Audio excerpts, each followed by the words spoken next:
The humanitarian refugee crisis at Europe's borders is sufficient evidence of the utter inhumanity at the heart of Europe's asylum policy. Rather than greet refugees fleeing abhorrent conflict with open and accommodating arms, European countries have done worse than turn their backs on this man-made humanitarian crisis.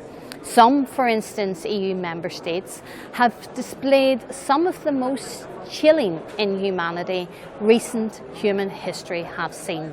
Walls and fences have been built by numerous countries. For instance, Hungary is spending millions, tens of millions of public funds on a xenophobic referendum.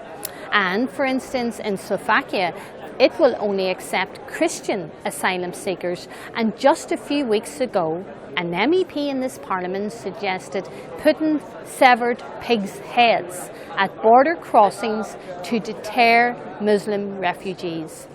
The institutions of the EU think it's okay to horse trade refugees with what they want to make deportation agreements, for instance, with other countries and make that a precondition for any form of cooperation. They want to accelerate the asylum rejection via the Safe Countries initiative, and they turned a blind eye and have continued to turn a blind eye to the soulless border agency Frontex, who are shooting refugees in the water. There are two things that are stopping the agenda of these hawks, and that's progressive representation working together and people raising their concern to show their absolute disgust. I have seen civic society mobilise and struggle robustly to address this crisis. There has been an outpouring of solidarity among ordinary people that should make heads of state blush.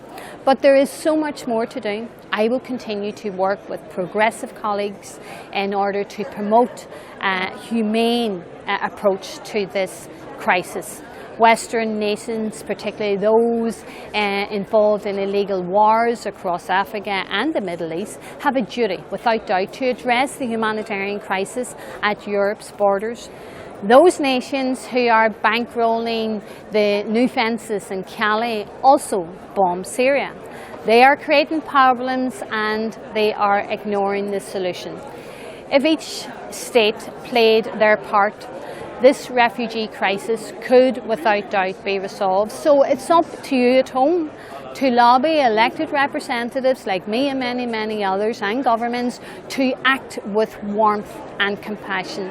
Without doubt, a humanitarian crisis demands a humanitarian response.